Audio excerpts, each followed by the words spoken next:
Slide मेरी आ रही है? जी गुरुदेव। चलो बहुत बढ़िया। सबसे पहले तो वेलकम, स्वागत है आप सभी का। और आप लोगों ने कीमती समय निकाला है ऐसा कुछ जानने के लिए कि जिससे जिंदगी बदल जाए। दोस्तों, मैं आज आपको उन सारी बातों को आप तक पहुंचाने की कोशिश करूंगा जिन बातों की वजह से इंसान का जीवन बदलता है। ठीक है ना? तो सबसे पहले शुरुआत करते हैं कि कहीं पर भी जाने के लिए सबसे पहले चीज क्या होती है। सक्सेस को अगर पाना है तो पाथ मीन्स एक रास्ता होता है, उस पर हमको चलना होता है। ठीक है ना? रास्ते पे चल करके ही सफलता मिल सकती है। अगर आप उस रास्ते पे नहीं चलते हैं तो कभी भी सफलता नहीं मिलती है। जितने भी लोगों ने सफलता के रास्ते को अपनाया है वही सफल हुए। जिन्होंने रास्ते को नहीं अपनाया वो लोग कभी भी सफल नहीं हुए। किसी भी क्षेत्र में अगर आप सफल होना चाहते हैं तो सक्सेस का जो रास्ता है उसी पे आपको चलना पड़ेगा, तो ही सफलता मिलेगी। तो आपको रास्ता क्या है उसको समझना है कि क्या रास्ता है। तो सक्सेस का ये रास्ता है जिसपे आपको चल के जाना है और लगातार जहां तक ये रास्ता जा रहा है वहां तक आपको चलना है। बीच में आपको रुकना नहीं है। और जितना लंबा रास्ता तय करते हैं आप उतनी दूर तक आप पहुंच सकते हैं। इस रास्ते पे जब आप चलना बंद कर देते हैं तो वहीं पे सफलता रुक जाती है। और अक्सर करके लोगों को देखा गया है कि लोग रास्ते पे चलना बंद कर देते हैं, इसकी वजह से सफलता रुक जाती है। ठीक है ना? तो हमको इस रास्ते पे चलते रहना है तो गारंटी से सफलता मिलेगी। दोस्तों, आगे की मैं बात करता हूं। इस रास्ते पे अगर आप चलते हैं तो आपको क्या मिलने वाला है। सबसे पहली पोजीशन, आपको सिल्वर की लेवल आपको अचीव होगी अगर इस रास्ते पे चलते हैं तो। मगर बहुत सारे लोग क्या करते हैं, सिल्वर की पोजीशन पे पहुंचने के बाद भी बहुत सारे लोग इस रास्ते को चलना बंद कर देते हैं। बहुत सारे लोग तो सिल्वर ही नहीं बनते, उससे पहले ही बंद कर देते हैं। अगर जो व्यक्ति इस पे सीख करके इस काम को अगर चलना शुरू कर देता है तो सबसे पहला पायदान होता है सिल्वर का, उस सिल्वर की सीढ़ी को वो अचीव करता है। सिल्वर पे पहुंचने के बाद भी वो व्यक्ति अगर चलना जारी रखता है और वो रुकता नहीं है इस रास्ते पे, तो वो आगे की सीढ़ी जो होती है गोल्ड की उस पर पहुंच जाता है। और गोल्ड की सीढ़ी पर भी वो नहीं रुकता है, फिर भी वो चलता रहता है इस रास्ते पे। तो आगे जाकर के वो पल की सीढ़ी पे पहुंच जाता है। और वो पल की सीढ़ी पर भी संतुष्ट नहीं होता है, फिर वो चलता रहता है, मेहनत लगन से काम करता रहता है। तो आगे वो टोपाज की सीढ़ी पे पहुंचता है। और टोपाज पे जाकर के भी संतुष्ट नहीं होता है और रास्ते को पकड़ के रखता है और चलता रहता है। तो वो इमराल्ड की सीढ़ी को अचीव करता है। और इमराल्ड की सीढ़ी पर भी अगर वो उसमें आलस में नहीं आए और अपने काम को ईमानदारी के साथ करता रहे तो बहुत जल्दी वो रूबी की सीढ़ी को भी अचीव करता है।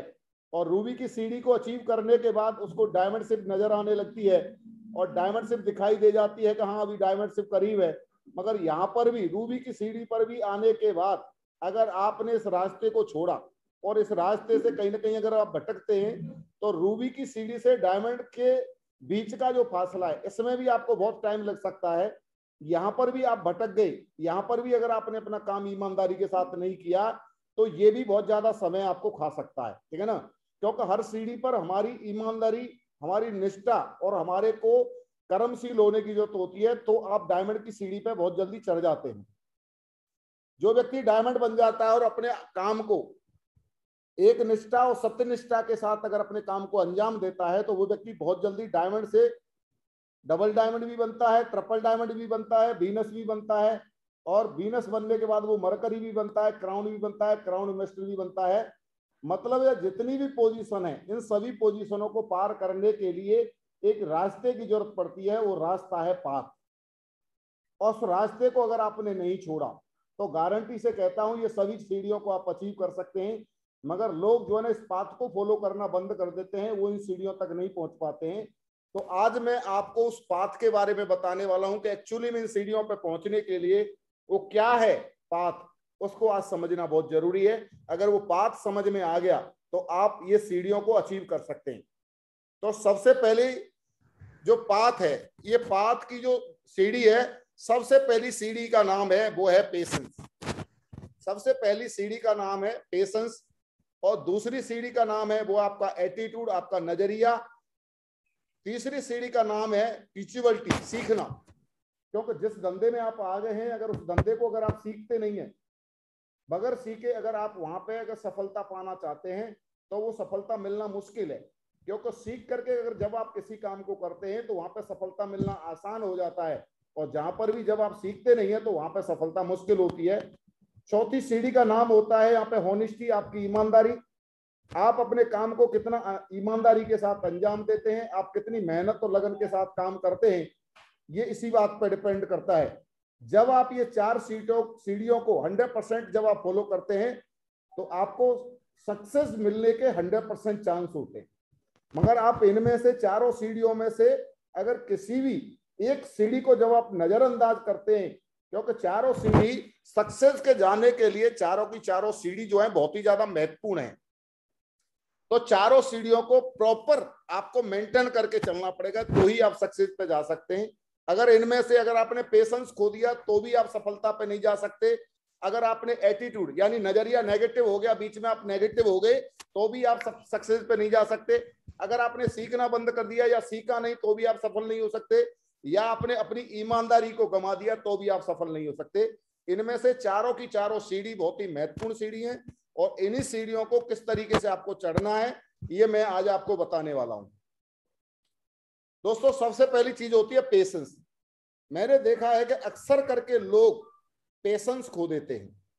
पेशेंस खो देते हैं। किसी इंसान में जो पेशेंस होता है वो 2-4 लोगों की ना सुन लेता है, वो अपना पेशेंस खो देता है। कोई व्यक्ति ऐसा होता है, नेटवर्क मार्केटिंग पहले से कभी देखी नहीं होती है, हम लोग सभी के सभी पहली बार कंपनी को ज्वाइन करते हैं और ये काम हमारे लिए शुरुआत में नया होता है। और नए जब किसी भी काम की शुरुआत करते हैं तो हमको क्या होता है, लोगों से मिलना होता है। और लोग क्या करते हैं, मार्केट में बहुत सारे लोग नेगेटिव भरे रहते हैं, और वो नेगेटिव लोग क्या करते हैं, जैसे हमारे दिमाग में भी एक बैटरी होती है, जैसे आपके मोबाइल में बैटरी होती है, इसी तरीके से हमारे दिमाग में भी एक बैटरी होती है। और उस बैटरी को नेगेटिव लोग क्या करते हैं, डैमेज कर देते हैं, उसके जो है ना पेशेंस को, यानी उसकी चार्जिंग को चूस लेते हैं।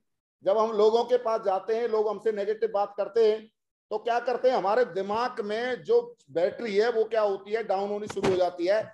और जैसे क्या होता है, कुछ लोगों की बैटरी 2-4 लोगों की ना सुनने के बाद डाउन हो जाती है, कुछ लोगों की बैटरी 10 लोगों की ना सुनने के बाद डाउन हो जाती है, कुछ लोगों की बैटरी हो सकता है 15 लोगों की ना सुनने के बाद डाउन हो जाती है। और वो क्या करते हैं, फिर अपने दिमाग की जो बैटरी है उसको कहीं चार्ज नहीं करते हैं और वो बिजनेस को छोड़ के क्विट कर देते हैं। ठीक है ना। तो जैसे हम लोग अपने मोबाइल की जब बैटरी डाउन होती है, एक डंडा जैसे ही दिखाई देता है तो हम लोग सीधे के सीधे कहां भागते हैं, चार्जर पॉइंट के पास भागते हैं और अपनी बैटरी को चार्ज करते हैं। इसी तरीके से जो इंसान अपने दिमाग की बैटरी को चार्ज करने की जिम्मेदारी ले लेता है कि जब भी मेरे दिमाग की बैटरी डाउन होगी मैं तुरंत अपने अप्लायंस से बात करूंगा, तुरंत मैं मीटिंग अटेंड करूंगा, तुरंत मैं कोई ना कोई बुक पढ़ूंगा, अगर वो व्यक्ति अगर ऐसा करता है तो वो व्यक्ति चार्ज बना रहता है और वो व्यक्ति आगे बढ़ता रहता है। मगर जो व्यक्ति अपने आप को चार्ज नहीं करता, वो कहीं ना कहीं क्या होता है, उसकी बैटरी डेड हो जाती है और वो काम करना बंद कर देता है। ठीक है ना। और अक्सर करके मार्केट में जितने भी डायरेक्ट सेलिंग नेटवर्क मार्केटिंग के फेलियर मिलेंगे, उन लोगों से बात करोगे जाकर के तो वो एक ही बात बताएंगे, सर हमने तो 10 लोगों को बताया था और कोई जुड़ा नहीं, इसलिए हमने बंद कर दिया। बहुत सारे लोग बोलते हैं इस बात को, एक्चुअली में उनकी बैटरी को नेगेटिव लोगों ने चूस लिया और वो लोग क्या कर दिए, वो अपनी बैटरी को दोबारा से चार्ज किया नहीं, अप्लायंस से बात किया नहीं, बुक पढ़ी नहीं, ट्रेनिंग में आए नहीं, और बैटरी डाउन हो गई और काम करना बंद कर दिया। ठीक है ना। तो मैं आज आपको बताना चाहता हूं, जैसे आपके मोबाइल की बैटरी को चार्ज करते हैं वैसे आप अपनी भी बैटरी को चार्ज करते रहें। और बैटरी अगर चार्ज करते रहेंगे तो गारंटी से कहता हूं, आपके दिमाग की बैटरी अगर चार्ज रहेगी तो आप सफल जरूर होंगे। जिस दिन आपके दिमाग की बैटरी अगर डेड हो गई उस दिन आप काम करना बंद कर देते हैं। ठीक है ना। तो इसका ध्यान रखें, जब भी आपको नेगेटिव अंदर से नेगेटिव विचार आने लगे उसी समय पर अपलाइन को कॉल मिलाना है, उसी समय पर बात करनी है, उसी समय पर कोई बुक पढ़नी है, ऑडियो वीडियो सुननी है। आपको कोई भी व्यक्ति नेगेटिव नहीं कर पाएगा, आपकी बैटरी को कोई डाउन नहीं कर पाएगा। तो इसका विशेष ध्यान रखना है आपने। Patience is the key that connect effort to success. Patience एक ऐसी चाबी है जो कि आपकी सक्सेस को कनेक्ट करती है। पेशेंस एक ऐसी चाबी है जो कि आपकी सफलता से आपको कनेक्ट करती है। जो व्यक्ति पेशेंस नहीं रख पाता वो सफलता से कनेक्ट नहीं होता। ठीक है ना। तो पेशेंस ही एक ऐसी चाबी है जो कि आपको सफलता से कनेक्ट करके पहुंचाती है, सफलता तक पहुंचाती है। तो आपको कभी भी पेशेंस नहीं खोना है। मैं पेशेंस की बात करता हूं तो पेशेंस आपने देखा होगा, एक महिला जैसे ही वो गर्भवती होती है और उस महिला को पता है कि मुझे 9 महीने अपने बच्चे को गर्भ में रखना पड़ेगा और 9 महीने तक का उसको पेशेंस रखना पड़ेगा। बीच में उसको पता है कि मैं पेशेंस नहीं खो सकती क्योंकि मेरी डिलीवरी 9 महीने के बाद ही होगी, और वो महिला 9 महीने तक पेशेंस रखती है अपने बच्चे को जन्म देने के लिए। और 9 महीने तक जिस महिला को पेशेंस होता है वो एक माँ बनती है। अगर बीच में अगर वो महिला पेशेंस खो दे तो वो कभी माँ नहीं बन सकती। तो महिला को भी पेशेंस रखना पड़ता है एक माँ बनने के लिए। दूसरी मैं एग्जांपल देना चाहता हूं, ढेर सारे जो बच्चे होते हैं, हमारे आपके जो बच्चे होते हैं, इनको भी कुछ बनने के लिए, अपने जीवन में कुछ बनने के लिए कम से कम 20 से 22 साल का पेशेंस रखना पड़ता है। स्कूल जाना पड़ता है, बहुत सारी बुकें पढ़नी पड़ती हैं, बहुत सारे अपने अंदर क्वालिफिकेशन लानी पड़ती है। एक माँ बाप को पेशेंस होता है कि मेरा बच्चा 20-22 साल के बाद पढ़ाई लिखाई करने के बाद कुछ करेगा, इसलिए हर माँ बाप पेशेंस रखते हैं, बीच में अपने बच्चे को कुछ भी नहीं बोलते। उनको एक उम्मीद होती है कि बड़ा होकर के कुछ न कुछ करेगा। तो पेशेंस, जो माँ बाप अपने बच्चों के लिए पेशेंस रख पाते हैं तो वो उनके बच्चे पढ़ लिख करके कुछ बन जाते हैं, और जो माँ बाप पेशेंस नहीं रख पाते हैं वो अपने बच्चों को बच्चापन में कहीं ना कहीं सेटल कर देते हैं, तो वो कोई बड़े पद पे नहीं पहुंच पाते। तो यहां पर भी पेशेंस की जरूरत पड़ती है। दूसरी मैं बात करता हूं, आपने देखा होगा महाभारत का ये सीन आपको नजर आ रहा होगा, आपने महाभारत में एक सीन देखा होगा जब पांडवों ने कौरवों के साथ में, और वो खेल रहे थे ताश, वो खेल रहे थे, जब वो शकुनी जो खिला रहे थे, क्या बोलते हैं उसको, उस समय पे ये सब कुछ हार चुके थे और इनको वनोवास भी हुआ था। 13 साल का वनोवास, 1 साल का अज्ञातवास, 14 साल का हुआ था। उस समय पे इन्होंने 14 साल के लिए इन्होंने पेशेंस रखा था। अगर उस समय पे ये पेशेंस खो देते तो ये कहीं ना कहीं पकड़े जाते और इनको दोबारा से वन में दोबारा से वनोवास हो जाता। इन्होंने पेशेंस रखा, कहीं छुपके रहे, इतने सालों का, इतने बहादुर लीडर होने के बावजूद, इतने बहादुर दमदार सक्सेसफुल होने के बावजूद पेशेंस रखा था कि हमको जो वनोवास मिला है इसको पक्का पेशेंस के साथ हम लोग छुप करके निभाएंगे, और उसके बाद जाकर के हम कौरवों से लड़ाई लड़ेंगे, और हमारे साथ जो गलत हुआ है उसके लिए हम लोग पक्का उसमें जीत के दिखाएंगे। तो कितना बड़ा, इतने कला वो होने के बाद, धनुर्धर, इतने दमदार होने के बावजूद भी पेशेंस रखा इन्होंने। आप लोगों के सामने की बात है, पेशेंस रखा। उसके बाद जब दोबारा जब इनका समय पूरा हो गया, उसके बाद जब आए तो आकर के इन्होंने क्या किया, द्रौपदी ने जब तक पेशेंस रखा कि जब तक मैं तेरे खून से अपने ये खुले हुए केस नहीं धोलूंगी, जब तक मैं केस नहीं बांधूंगी, ये प्रतिज्ञा की थी जब इनका चीर हरण हो रहा था। दुशासन जब इनका चीर हरण कर रहा था उस समय पर इन्होंने एक प्रतिज्ञा की थी कि मैं जब तक अपने केसों को तेरे खून से नहीं धोलूंगी, जब तक मैं अपने शरीर के बाल नहीं बांधूंगी।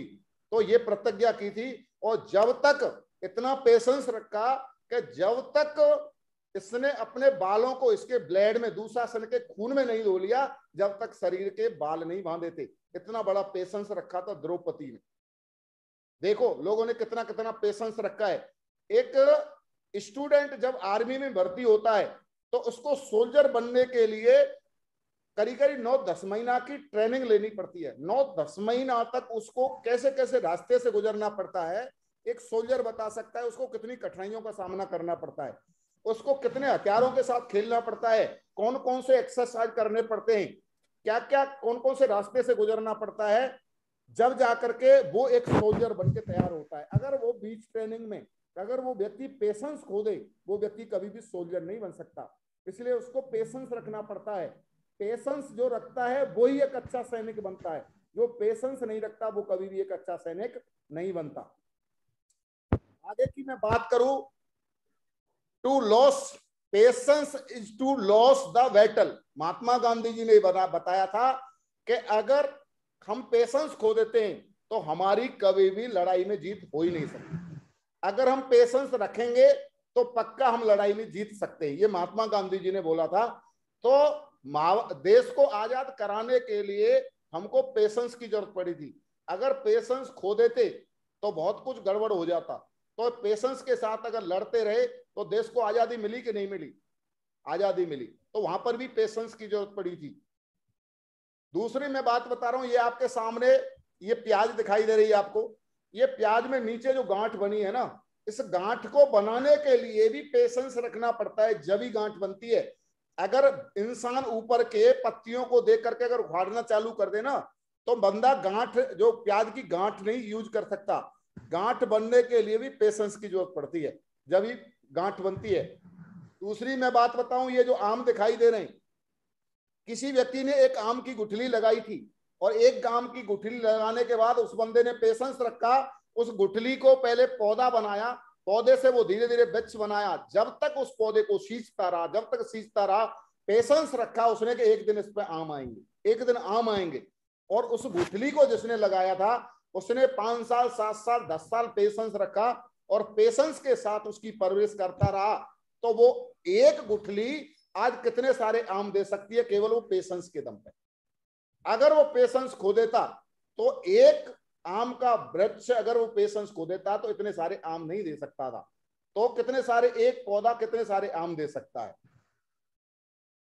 तो पेशेंस की सब जगह पर जरूरत पड़ती है। गवर्नमेंट जॉब के लिए आप लोग जानते हैं कि सर्विस जो होती है, अगर कोई गवर्नमेंट जॉब पाना चाहता है तो उसको पेशेंस की जरूरत पड़ती है, क्योंकि कितने साल पढ़ाई करनी पड़ती है, कितने साल तैयारी करनी पड़ती है, कितनी सारी किताबों को पढ़ना पड़ता है। जिसको गवर्नमेंट जॉब लगती है ना, वही बता सकता है कि उसने क्या क्या किया होगा, कितना पेशेंस रखा होगा उस जॉब को पाने के लिए, उससे बेहतरीन कोई नहीं बता सकता।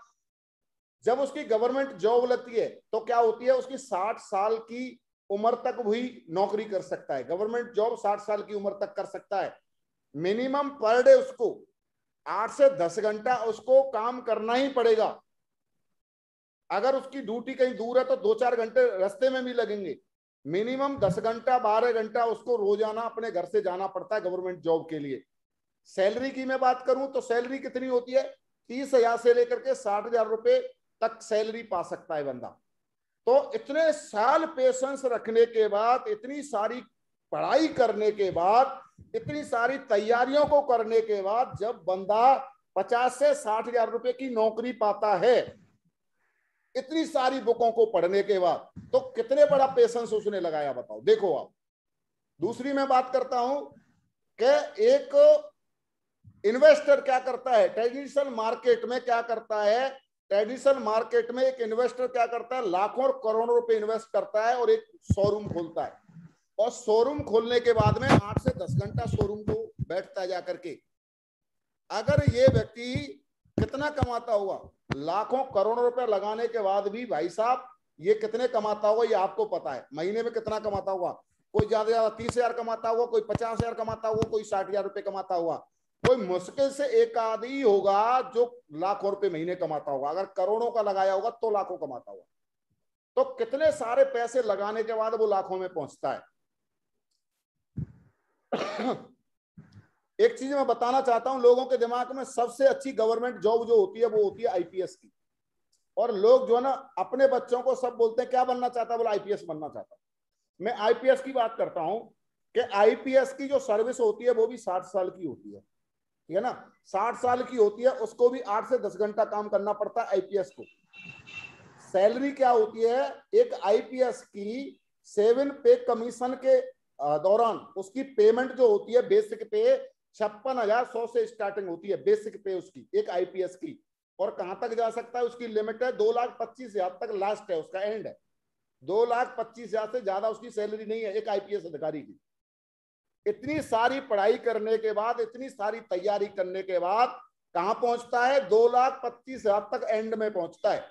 इसको भी पर डे 8 से 10 घंटा काम करना पड़ता है एक आईपीएस अधिकारी को भी, जिसको हम लोग बहुत बड़ा पद मानते हैं। अभी मैं बात करता हूं सेफ शॉप के एडवाइजर को। सेफ शॉप के एडवाइजर को क्या करना पड़ता है, केवल 5 साल पेशेंस रखना पड़ता है। 5 साल पेशेंस के साथ काम करना पड़ता है। वीकली 4 लाख रुपए महीने मिलते हैं, महीने के 16 लाख रुपए मिलते हैं, और साल के 2 करोड़ 8 लाख का पैकेज मिलता है। जो व्यक्ति 5 साल का पेशेंस के साथ सेफ शॉप में काम करता है उस व्यक्ति को। अब बताओ, जितने भी मैंने पद बताए उन लोगों का पैकेज दमदार है या हमारा पैकेज दमदार है? हमारा पैकेज दमदार है कि नहीं है? तो जब इतने सारे के लिए हम लोग इतना इतना पेशेंस रख पाते हैं, हजारों के लिए जन क्या क्या कर सकते हैं, तो हम लाखों करोड़ों के लिए क्या हम 5 साल का पेशेंस रख के अपने काम को ईमानदारी से नहीं कर सकते? तो ये सबसे बड़ी चीज होती है पेशेंस की। अगर जिस व्यक्ति ने ये वाली बात, ये वाली स्लाइड अगर नजर आ गई, ये वाली स्लाइड अगर दिमाग में बैठा ली कि मुझे जब 7-8 घंटा 10 घंटा मुझे नौकरी में काम करना पड़ता है, वहां मेरी सैलरी हजारों में रहती है, यहाँ पे अगर मैं उसी ईमानदारी के साथ अगर 7-8 घंटा काम कर लूं तो अगले 5 साल में 2 करोड़ 8 लाख का पैकेज अचीव कर सकता हूं। ये दिमाग में बैठना चाहिए बंदे के, जब जाकर के मिलेगा। अगर जिस बंदे के दिमाग में ये बैठ गया, गारंटी से कहता हूं बंदा बहुत आगे जाने वाला है। तो इसको बिठाने की जरूरत है। अब बात आती है दूसरी सीढ़ी की। पहली सीढ़ी आपकी समझ में आ गई होगी कि patience patience patience patience patience, भाई सब जगह पेशेंस की जरूरत पड़ती है। दूसरी चीज आती है एटीट्यूड। एटीट्यूड एटीट्यूड इज की टू ऑल सक्सेस। सक्सेस के लिए एटीट्यूड एक ऐसी चाबी है जो कि किसी भी ताले को खोल सकती है। कितना भी तगड़ा ताला हो, कितना भी हार्ड ताला हो, आपके एटीट्यूड की चाबी ऐसी है कि उसको वो किसी भी ताले को खोल सकती है।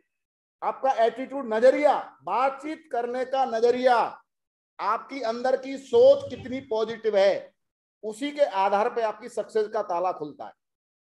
अगर सोच अगर बढ़िया बन जाए, दमदार बन जाए, पॉजिटिव बन जाए, तो सक्सेस का ताला ऑटोमेटिक खुल जाएगा। जब तक सोच पॉजिटिव नहीं होगी, दमदार नहीं होगी, जब तक सक्सेस का ताला नहीं खुलेगा। और मैंने देखा है कि जो बंदे के अंदर होता है वही बाहर होता है। एटीट्यूड बंदे का जितना अंदर नेगेटिव होगा, उसके बाहर भी उसको उतने ही नेगेटिव परिणाम मिलते हैं। और जितना पॉजिटिव एटीट्यूड होता है, उसके बाहर भी उसके जीवन में उतना ही पॉजिटिव परिणाम मिलते हैं। एटीट्यूड की एक बताते हैं कि जैसे ए, हमारे इंग्लिश में 26 अक्षर होते हैं और 26 की पहले ए को 1 नंबर देते हैं, बी को 2 नंबर देते हैं, सी को 3 नंबर देते हैं। इसी तरीके से 26 वर्ड होते हैं। 26 में सीनियरिटी बाद जितने नंबर पर जो अक्षर आता है उसको उतने अक्षर देते हैं।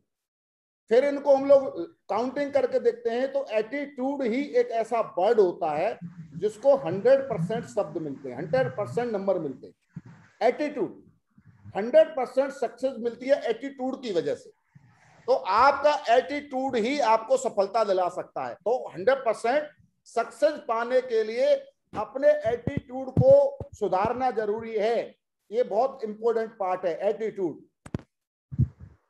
एटीट्यूड, अंधे को मंदिर आया देखकर, एक अंधा जब एक मंदिर में गया और उसको देखकर लोग हंस पड़े, और लोग हंस पड़े, मंदिर में दर्शन के लिए आए तो हो, क्या बोलने लगे कि मंदिर में भाई आप अंधे हो, आप आए तो हो, क्या आप भगवान को देख पाओगे? तो अंधे ने क्या जवाब दिया? आप सही कह रहे हैं, मैं भगवान को नहीं देख सकता, पर भगवान तो मुझे देख सकता है। ये अंधे का जवाब था। अरे मैं भगवान को नहीं देख सकता, इससे क्या फर्क पड़ता है, तो भगवान तो मुझे देख सकता है। दृष्टि नहीं, दृष्टिकोण चाहिए भाई। सक्सेस के लिए दृष्टि नहीं चाहिए, दृष्टिकोण चाहिए, तो ही सफलता मिलती है। बहुत सारे लोग, ये कांच का गिलास रखा हुआ है, अगर लोगों से पूछा जाए तो लोग बोलेंगे आधा भरा हुआ है। जो लोग बोलेंगे आधा भरा हुआ है वो पॉजिटिव वर्ड है, और कुछ लोग बोलेंगे आधा खाली है, ये नेगेटिव वर्ड है। तो यहां पर भी आपका एटीट्यूड दिखाई दे जाता है कि आप क्या सोच रहे हैं किसी चीज को लेकर के। तो यहां पर भी इंसान का नजरिया नजर आता है। जो बोलता है कि आधा भरा हुआ है वो पॉजिटिव है, बोलता है आधा खाली है वो नेगेटिव इंसान है। कुछ लोग इस तस्वीर को देख करके भी बोल सकते हैं कि भाई जब आप जा रहे हैं, तो बहुत सारे लोग ये आइडिया लगा सकते हैं कि ये क्या होगा, एक लड़का लड़की जा रहे हैं और आपस में हो सकता है ये फ्रेंड होंगे, आपस में फ्रेंड हो सकते हैं। तो यहां पर भी हमारा नजरिया चेक किया जा सकता है, ये फ्रेंड भी हो सकते हैं, और आइडिया लगाया जाए तो भाई और बहन भी हो सकते हैं, भाई और सिस्टर भी हो सकते हैं। यहाँ पे ये हमारा नजरिया तय करता है कि हम अंदर से क्या सोच रहे हैं, किसी चीज को देख करके हम क्या सोच रहे हैं। तो ये हमारा नजरिया ही बताता है कि हम अंदर से क्या क्या देख करके क्या सोच रहे हैं। तो ये भी एक नजरिया दर्शाता है। नकारात्मक विचारों वाले लोगों से दूर रहें, उनके पास आपके हर समाधान के लिए समस्याएं होती हैं। नकारात्मक लोगों से हर हमेशा दूर रहें, आप कितने भी समाधान बताएंगे, उनके पास हर समाधान के लिए समस्याएं भरी पड़ी हैं और वो हर समस्या आपके समाधान में समस्या ढूंढ लाएंगे। तो नकारात्मक लोगों से दूरियां बना करके रखें हर हमेशा।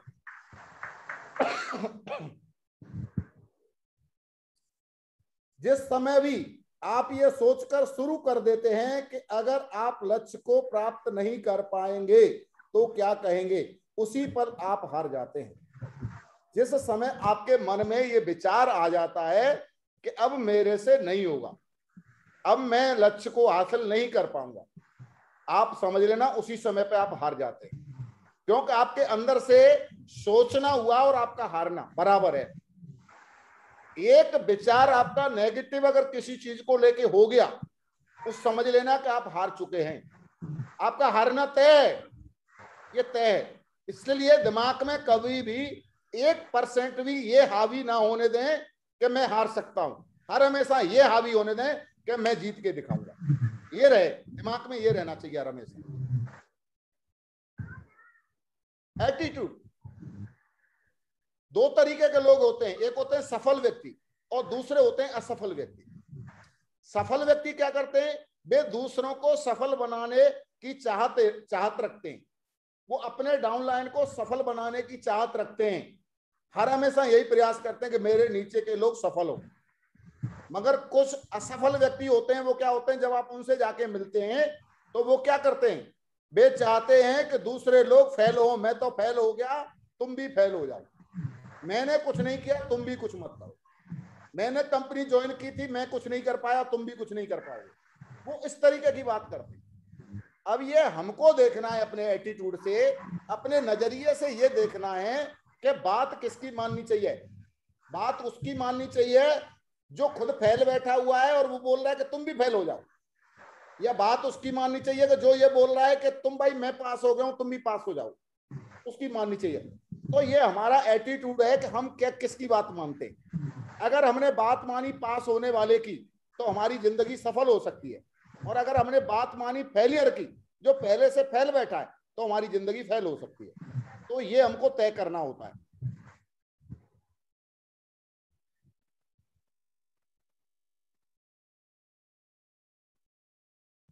दो तरीके के लोग होते हैं, एक होता है फिक्स माइंड सेट वाला और एक होता है ग्रोइंग माइंड सेट वाला व्यक्ति। तो दोनों में अंतर क्या होता है, फिक्स माइंड सेट वाले व्यक्ति में और ग्रोइंग माइंड सेट वाले व्यक्ति में क्या अंतर पाया जाता है, इसको हम लोग जानते हैं। पहला होता है फिक्स माइंड सेट वाला, ये लोग बहुत जल्दी हार मान लेते हैं। फिक्स माइंड सेट वाले जो लोग होते हैं कि जिनकी जिंदगी फिक्स हो रखी है, बस इतने में ही घर चलाना है, इससे ज्यादा कुछ करना ही नहीं है, बस दाल रोटी बढ़िया चल रही है, बस उसी में जीना है, तो इनका हो गया फिक्स माइंड सेट। तो वो लोगों को थोड़ी सी भी अगर कुछ ना असफलता का सामना हुआ तुरंत हार मान जाते।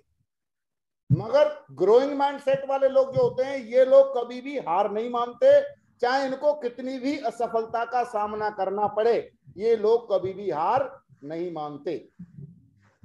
तो दूसरा, फिक्स माइंड सेट वाले ये लोग इटली टारगेट जीतने के बारे में केवल सोचते हैं कि मैं इटली टारगेट करूंगा। मगर ग्रोइंग माइंड सेट वाले ये लोग इटली टारगेट मन ही मन जीत चुके होते हैं, केवल इनको ये लगता है कि मेरी प्रोसेस बाकी है, मैं तो टारगेट जीत गया भाई, अब प्रोसेस करना है मेरे को, मैंने ठान लिया मैं जीत गया। ये केवल मन में उसी दिन डिसीजन ले लेते हैं जिस दिन कंपनी का टारगेट लॉन्च होता है, उसी दिन डिसीजन ले लेते हैं कि मैं जीत गया। और ऐसा बोला जाता है कि जो बंदा जब तक मन से न जीतेगा जब तक वो ग्राउंड में कभी नहीं जीतेगा। तो ये ग्रोइंग माइंड सेट वाले बंदे उसी दिन डिसीजन ले लेते हैं कि मैं जीत गया। दूसरा, फिक्स माइंड सेट वाले लोग क्या करते हैं, ये लोग अपने जीवन में सिर्फ नेगेटिव चीज पर फोकस करते हैं, कि नेगेटिव नेगेटिव ढूंढ के लाते हैं।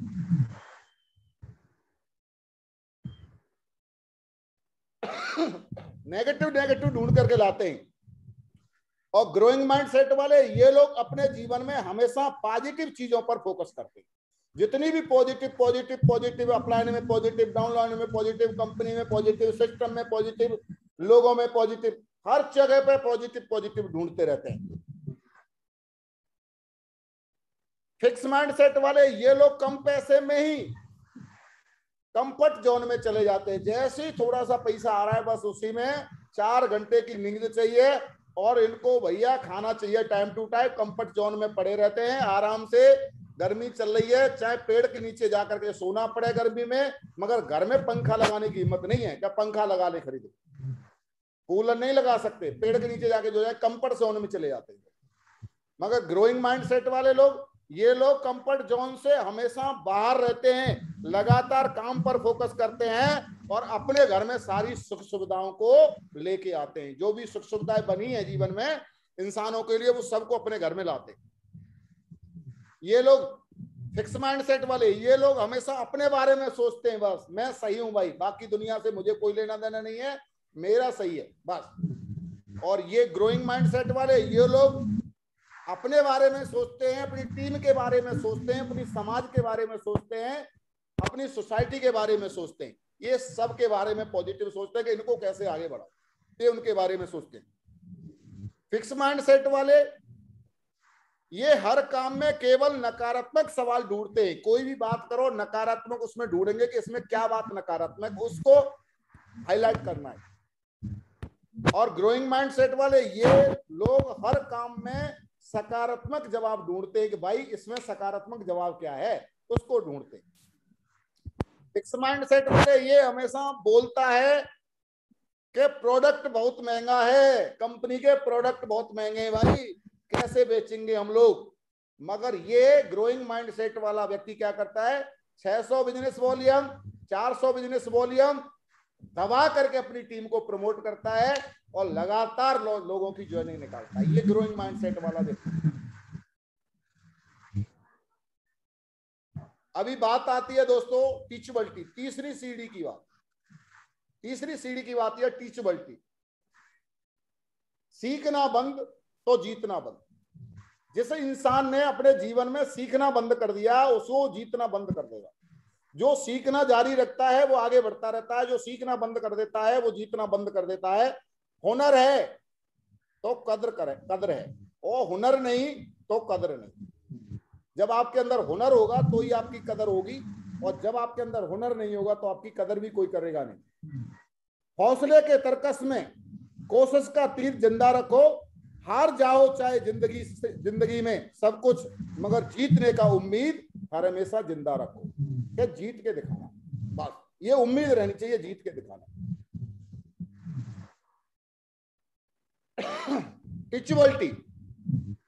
टीचेबिलिटी यानी सीखना। सबसे पहली चीज है ट्रेनिंग। कोई भी ट्रेनिंग हो, कभी भी ट्रेनिंग को मिस मत करो, क्योंकि ट्रेनिंग ही एक ऐसा पार्ट है इस बिजनेस का कि ट्रेनिंग ले लेकर के हम कहीं पर भी जा सकते हैं। अपनी बैटरी को चार्ज करने का मौका मिलता है, बहुत सारी चीजों को जानने का मौका मिलता है, वो मिलता है आपको ट्रेनिंग से।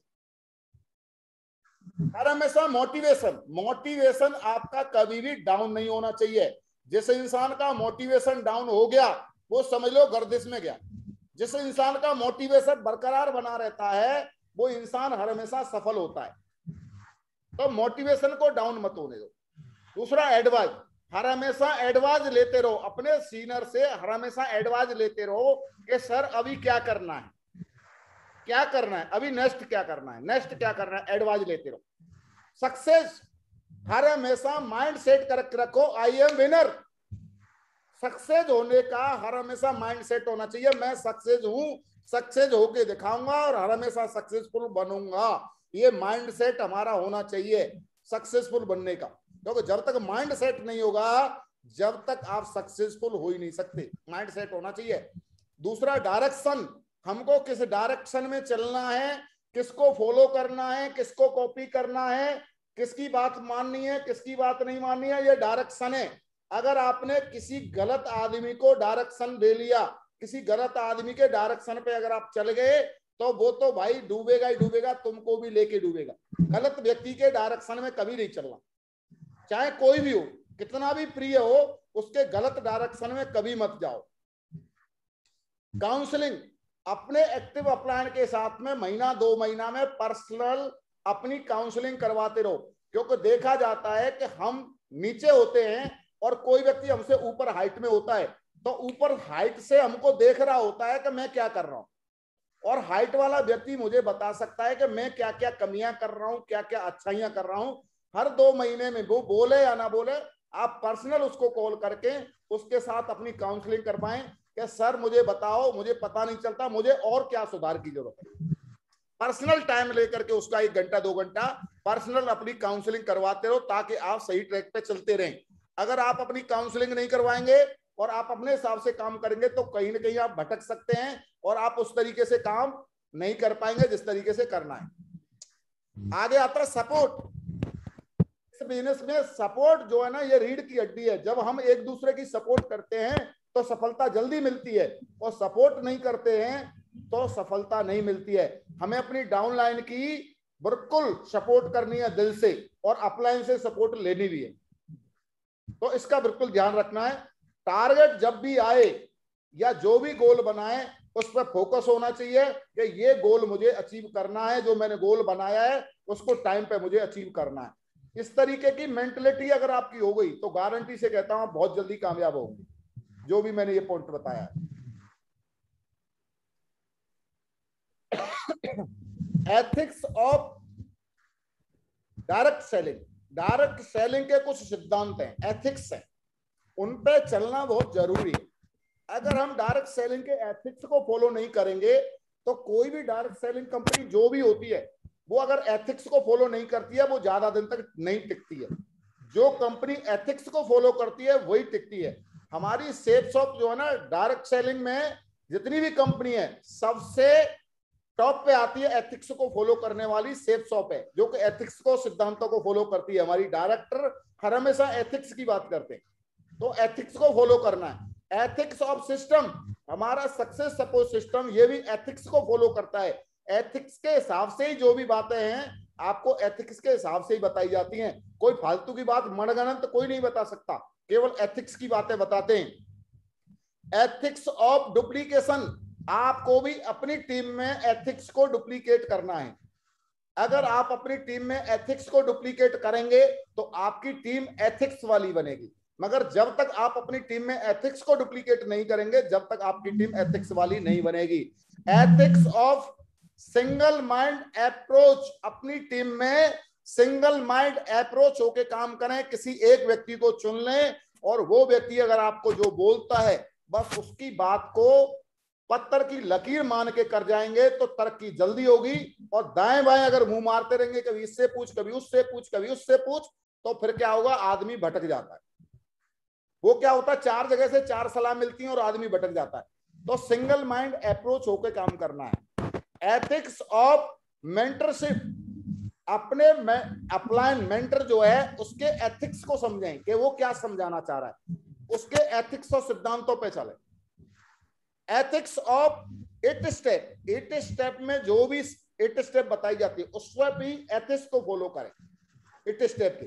तो वहां पे भी हम लोग जो है ना, जो करना चाहिए वहां पे भी एथिक्स को अगर फॉलो नहीं कर रहे हैं तो 8 स्टेप का भी कोई मतलब ही नहीं है। तो वहां पर भी एथिक्स को फॉलो करना है। जीतने के लिए सीखना जरूरी, और सीखने के लिए नियम जरूरी, और नियम के लिए अनुशासन जरूरी, और अनुशासन के लिए गुरु जरूरी होता है। क्योंकि जब तक गुरु नहीं होगा जब तक कोई भी व्यक्ति अनुशासन में नहीं रह सकता। एक गुरु ही होता है जो अनुशासन में रख सकता है। बगैर गुरु के तो कोई व्यक्ति अनुशासन में रहेगा नहीं, और बगैर अनुशासन के कुछ होने वाला भी नहीं है। जिस टीम का अनुशासन जितना अच्छा होता है वो टीम उतनी ज्यादा ग्रोथ करती है। जिस टीम का अनुशासन बिगड़ा हुआ होता है वो टीम कभी भी ग्रोथ नहीं करती। तो अनुशासन में रह के काम करना है। अनुशासन में जितने लोग रहेंगे वो तेजी से ग्रोथ करेंगे। जो लोग अनुशासन से बाहर रहेंगे, अपलाइन के संपर्क से बाहर रहेंगे, अपलाइन के एथिक्स से बाहर रहेंगे, वो लोग कभी भी ग्रोथ नहीं करते।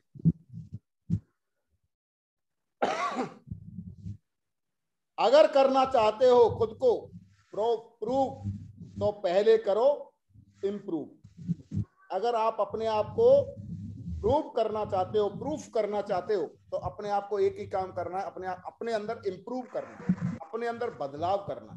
क्योंकि जब तक आप बदलाव नहीं करोगे जब तक बड़ी कामयाबी नहीं मिलेगी। इंप्रूव करना जरूरी है। जो जो बंदा अपने अंदर इंप्रूव करता है वही जीवन में परिवर्तन कर सकता है। जो अपने अंदर प्रूफ नहीं करेगा वो बंदा इंप्रूव नहीं कर सकता। जो बंदा अपने अंदर टैलेंट नहीं लाएगा, जो बंदा नॉलेज नहीं लाएगा, जो बंदा अपने अंदर चेंज नहीं लाएगा, वो कभी भी इंप्रूव उसके साथ होगा ही नहीं।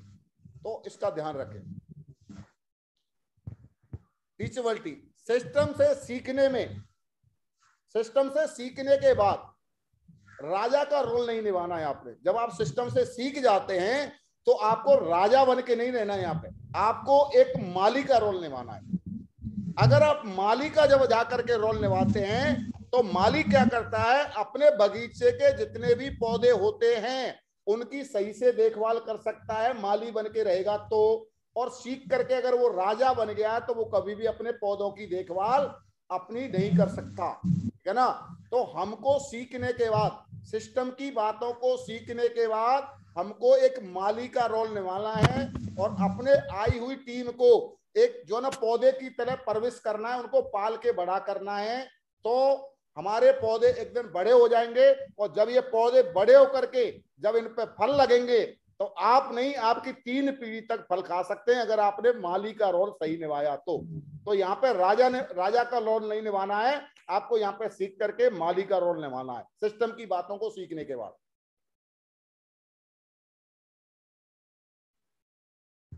Duplication, duplication of none of ID, यानी एक आईडी जो निकालनी है, मिनिमम 7 आईडी, 3 आईडी, इस तरीके का डुप्लीकेशन करना है अपनी टीम में कि ज्यादा से ज्यादा आइडिया निकले, ज्यादा से ज्यादा लोगों की आइडिया लगे। ज्यादा से ज्यादा आईडी लगेंगी तो आपकी टीम में उसी तरीके का डुप्लीकेशन होगा और उसी तरीके के माइंड सेट हो जाएंगे लोगों के, तो दबा करके बड़ी बड़ी सेल मिलेंगी तो बहुत जल्दी डायमंड बन जाएंगे। तो इसका डुप्लीकेशन करना है। डुप्लीकेशन करना है आपने 600 बिजनेस वॉल्यूम का, डुप्लीकेशन करना है अपने 400 बिजनेस वॉल्यूम का, डुप्लीकेशन करना है अपने 200 बिजनेस वॉल्यूम का। ये डुप्लीकेशन जितना अच्छा आप अपनी टीम में कर पाएंगे उतनी जल्दी आप डायमंड बन जाएंगे। तो इस डुप्लीकेशन पर अपनी टीम को लेके आना है। सिस्टम में सीखने के बाद अंडे को बाहर से तोड़ो तो आमलेट बन सकती है और अंडा स्वयं टूटे तो उसमें मुर्गी के बच्चे बन सकते हैं। बट आदमी अगर सिस्टम से सीख जाए, सारी चीजों को जान जाए, उसके बाद भी अगर वो उसको बार बार पुश करना पड़ता है तो इसका मतलब एक ही है कि भैया इसमें से बच्चे निकलने वाले नहीं है, इसमें तो इसकी आमलेट ही बन सकती है। मगर जो व्यक्ति सिस्टम की बातों को सीख गया और सीखने के बाद वो अपने आप एक्टिव होकर के दमदारी से काम कर रहा है, अपलाइन को जो है ना ज्यादा परेशान नहीं कर रहा है और वो अपनी रिस्पॉन्सिबिलिटी लेकर के दमदारी से काम कर रहा है, तो समझ लेना वो डायमंड बनेगा ही बनेगा। और जिसने सिस्टम की बातों को सीखने के बाद भी अपना रोल नहीं निभाया तो समझ लेना ये डायमंड नहीं बनेगा। जैसे बताया जा रहा है आमलेट बनेगी, बच्चा नहीं बनेगा। तो जो अगर आप सिस्टम की बातों को सीख गए हो तो क्या चाहते हो, आप अपनी आमलेट बनाना चाहते हो तो मत जिम्मेदारी लो, और डायमंड बनना चाहते हो तो जिम्मेदारी लो। अपनी जिम्मेदारी समझो, जो आपके डाउन में टीम है उसकी रिस्पॉन्सिबिलिटी लो, उसकी जिम्मेदारी निभाओ, टीम की रिक्वायरमेंट पूरी करो और आगे बढ़ो। आपको आंदोलन चलाना है 1000 के चेक का। अपनी टीम में जब तक ये 1000 के प्रति सप्ताह का चेक का आंदोलन, प्रेशर का, ब्रंज का, सिल्वर का, ये 1000 के चेक का आंदोलन जब तक आप अपनी टीम में नहीं चलाएंगे, जब तक बड़ा काम नहीं होगा। तो ये आंदोलन चलाने की जरूरत है आपको अपनी टीम में समझदारी से। और आपको क्या करना है, जूम प्लान, ज्यादा से ज्यादा क्या करना है अपनी टीम में, जूम प्लान करना है, जूम ट्रेनिंग करनी है, जूम पर लोगों को लेकर के लिस्ट बनवानी है, लोगों को जूम पर लेकर के इन्विटेशन करने के तरीके सिखाने, जूम पर ही लोगों को फॉलोअप करना है, जूम पर ही सेल कैसे निकालनी है वो लोगों को सिखाना, जूम पर ही सेल कलेक्ट करनी है। और चेक 1000 चेक का अभियान बनाना है। जैसे अभी मैंने बताया, इस काम को जितना ज्यादा कर सकते हैं जूम पे करें, जूम का अभियान बना दें। जीतना है तो सीखना पड़ेगा, सीखकर हवाई जहाज भी उड़ाया जा सकता है और बिना सीखे साइकिल भी चलाना मुश्किल है दोस्तों। क्योंकि आपने देखा है कि सीख करके इंसान हवाई जहाज उड़ा लेता है और जिसने नहीं सीखा है वो साइकिल भी नहीं चला सकता। तो अगर आप इस बिजनेस को सीख लेते हैं और सीखने की जिम्मेदारी ले लेते हैं कि मुझे इसको सीखना है, तो गारंटी से कहता हूं कि आप यहां से बहुत बड़ा काम कर सकते हैं, मगर आपने सीखने की जिम्मेदारी नहीं ली तो आप यहां से कभी भी बड़ा काम नहीं कर सकते। तो सीखने की जिम्मेदारी लें। अभी बात आती है आपकी हॉनेस्टी की, आपकी ईमानदारी, और ये सबसे बड़ा पार्ट है। और लोग क्या करते हैं, यहीं पे ईमानदारी नहीं दिखा पाते हैं तो उनके साथ में गड़बड़ हो जाती है। ईमानदारी दिखाना बहुत जरूरी है आपकी सफलता के लिए। अभी आपको दिखाई दे रहा है यहां पर, इससे पता चलता है कि अड़चनों का सिद्धांत, यहां पे जाम लगा हुआ है। ये जाम क्यों लगा? यहां पे सब लोग अगर अपनी ईमानदारी दिखाते, सिंगल लाइन में सब लोग अगर चलते रहें और कोई इधर उधर ना मुड़े, तो क्या जाम लग सकता है? ये लोग अपनी बेईमानी से, कोई इधर से घुसने की कोशिश कर रहा है, कोई इधर से घुसने की कोशिश कर रहा है, और ये बेईमानी करना चाहते हैं ट्रैफिक के साथ में, तो इसकी वजह से जाम लगा। ये जाम का कारण क्या होता है? किसी न किसी ने अपनी ईमानदारी नहीं निभाई, इसके कारण जाम लगा। तो इसको, जाम को मतलब जो है हटाने के लिए ईमानदारी दिखाना जरूरी है। यहां से पता चलता है जिस शहर में, जिस सिटी में सबसे ज्यादा जाम लगते हैं, उस सिटी से पता चलता है कि यहाँ पे लोग ईमानदार नहीं है, सिद्धांतवादी नहीं है, इसलिए जाम लगता है। जिस शहर के लोग सिद्धांतवादी होते हैं उस शहर में कभी जाम नहीं लगते, ठीक है ना। Honesty is the first chapter in the books wisdom. ईमानदारी एक जो ना फर्स्ट चैप्टर है आपकी बुद्धि का, आपकी बुद्धि के विकास का एक फर्स्ट चैप्टर है आपका ईमानदारी, ठीक है ना। और ये हमारे रजत वर्मा जी जो डायरेक्टर साहब हैं, उनके अंदर ईमानदारी कूट कूट के भरी हुई है। वो हर हमेशा, जब भी आपने उनकी बात सुनी होगी, वो हर हमेशा एथिक्स और सिद्धांतों की बात करते हैं हमारे डायरेक्टर साहब।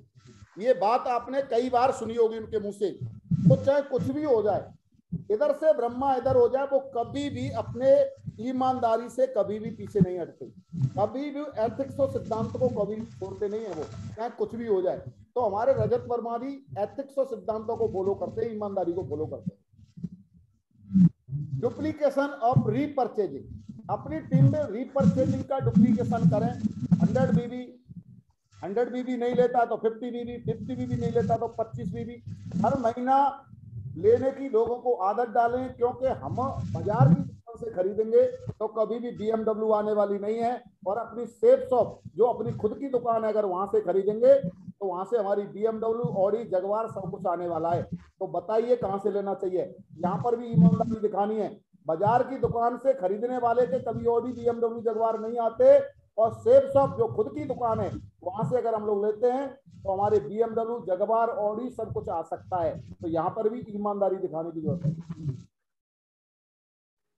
DD daily closing, per day की डीडी सेल निकालने की, क्लोजिंग करने की ईमानदारी निभानी है आपने।